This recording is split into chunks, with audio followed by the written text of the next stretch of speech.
ఎందుకంటే మరెందుకు లక్ష్మీదేవి ఊకే విష్ణు పాదాలని ఒత్తుతుంది.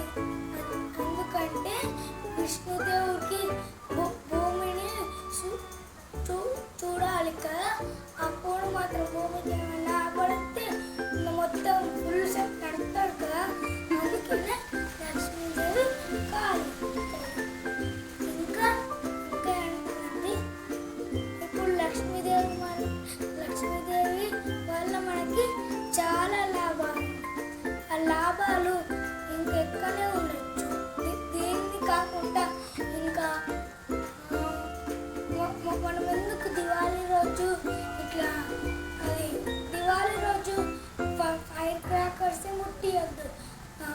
మనము ఆడవాళ్ళైనా సరే మగవాళ్ళైనా సరే దీపాలని ముట్టియాలి. లక్ష్మీదేవి